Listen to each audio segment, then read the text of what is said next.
If you believe the Las Vegas Raiders are going to take care of business against the Carolina Panthers, hit that like button right now. I don't want to sit up here and say that this is the most confident I have been in a week going into a game for the Silver and Black, but it is. We had a hell of a game against the Baltimore Ravens. I want to keep that momentum going, but I also want to show AP. I want to show those Raiders players in that locker room, because I know this, people watch this show, and if you believe in the Silver and Black to get a win and go to 2-1, hit that like button right now.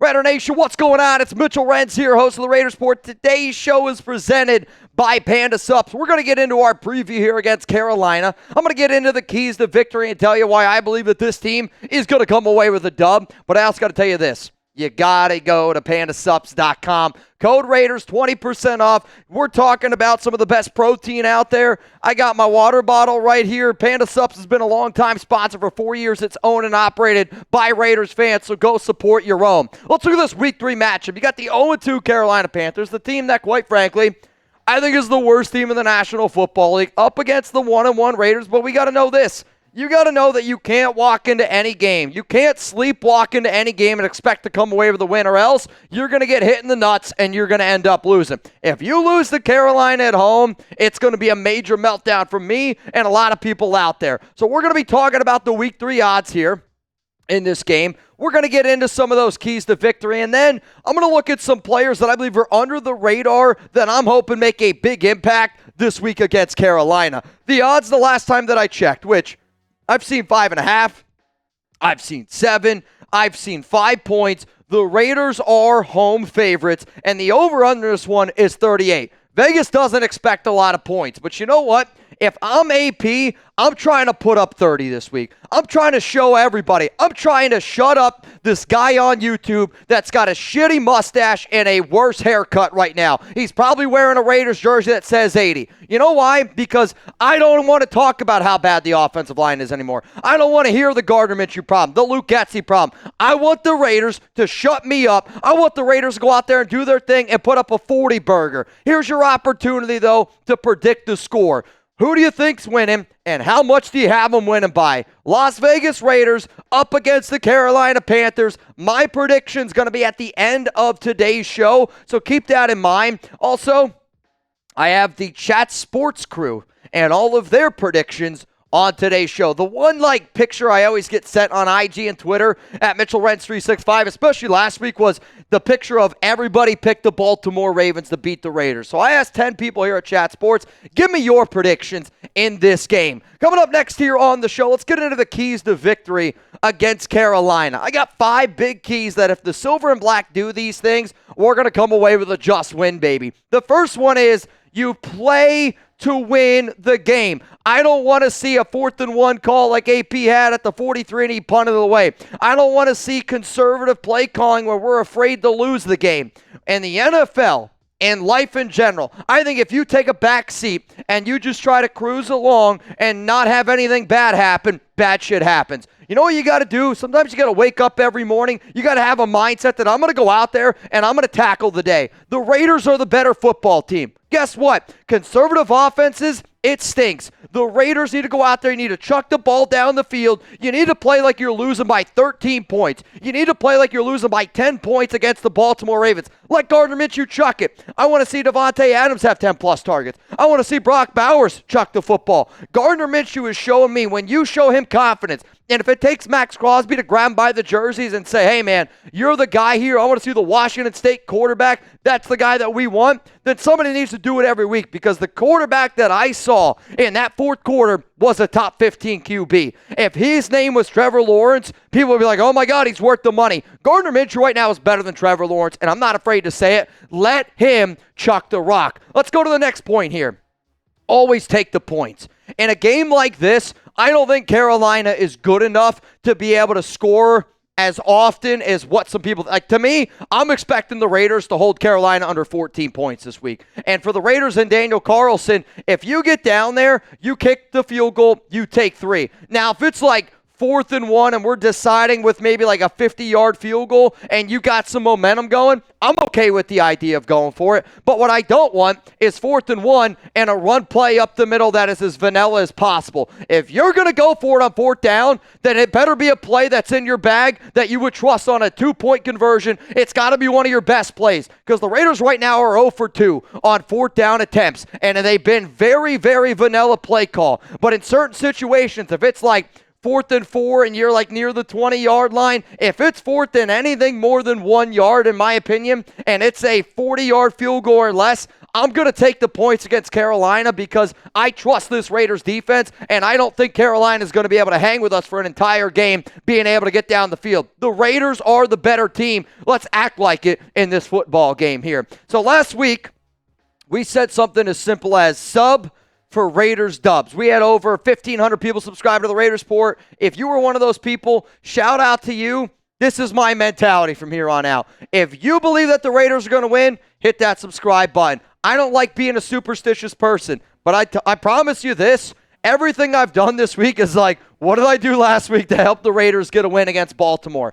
And if you believe that this team can get it done, sub for Raiders dubs. If you watch this video and they lose, I hope that the next time you see this, you say, you know what, Mitch, that one's on me. I'm doing my part this week. There's that commitment to excellence. I need you to bring it as well. Let's go to the next thing here. Don't run just to run. I know the Raiders want to be a balanced attack. I think every offense wants to have a balanced attack. Antonio Pierce earlier this week spoke about how he wants to get Zamir White 20-plus touches a game. I would love to have Zamir White get 20-plus touches a game if he ran the football and if the offense moved the football the way that they did last season, those final 4 games with Zamir White, where he's picking up 5 yards per carry. But this offensive line hasn't shown you that he deserves 20 touches a game. Zamir White hasn't shown you that he deserves 20 touches a game. And I know that AP wants to be physical. I know that this offensive line wants to get it going. But we are by far a better passing team right now and a far better pass blocking team than we are a running team. Is Carolina 31st in the NFL rushing yards against? Sure they are. But like, what I don't want to see is first down, handoff up the middle, 2 yards. Second down and 8, handoff to the right side. Oh, third down and 6, you put your offense in a bad spot. The Raiders were moving the ball, and they were making Baltimore nervous, chucking the ball. Brock Bowers, Devontae Adams, Jacoby Myers, Trey Tucker. Our talent is on this skill position. It's not in the offensive line, and it's not with the running back position. If you got to throw it 50 times to win this game, and if you're up by 2 touchdowns, and you've been passing to get it going, I don't want to get conservative and start running the football and let Carolina get some momentum. If what's working is working, keep it going. Don't get vanilla. Don't get conservative. Play to win the game. The next thing is this. You better be ready for some quick passes. Andy Dalton's going to be trying to get the ball out quickly. He's going to be looking for Deontay Johnson. He's going to be looking for Adam Thielen. Hell, I think Johnson and Thielen each are going to see 10-plus targets in this game. Those are the 2 solid receivers that I think complement what Andy Dalton does pretty well. Their tight end scheme is not very good. So Nate Hobbs, I'm talking to Jack Jones, I'm talking to Marcus Epps, Trevon Merrick, Robert Spillane. If you're in that middle of the field there, you better be ready to get some tackling going because they're going to try to get the ball out quick. They're going to try to put the ball in space, and if we can shore up some tackling and not miss as many as what we did the past week or 2, then we're going to be doing the right things. This team is not as good as you, and I want the defense. I'm not nervous about the defense. I'm nervous about the offense putting the defense in a bad spot, and 1 or 2 unfortunate plays happen. If this team tackles well and controls and keeps everything in front of them, we will win this football game. That I can almost guarantee you. Coming up next here on the show, let's get into some under-the-radar Raiders players that I think could make a big impact in this game against Carolina. And they might not light up the stat sheet. They might not light up in that box score. And if you don't watch the game, you might not even know that they had an impact. But those are going to be players where I'm like, you know what? They had a good game, and this is another reason why, a little cherry on top of why the Raiders won the game. If you need a brand new tactical backpack, guess what? Panda Subs just launched this brand new one. Remember, Bob, man, I got to get me one of these. Go to pandasubs.com, use code Raiders for 20% off. That link's going to be available to y'all down in the comments and in the description of today's show. Now, my favorite thing from Panda is their protein. I have been, honestly, probably working out and using protein for probably the last, 16, 17 years of my life. And I have a huge sweet tooth.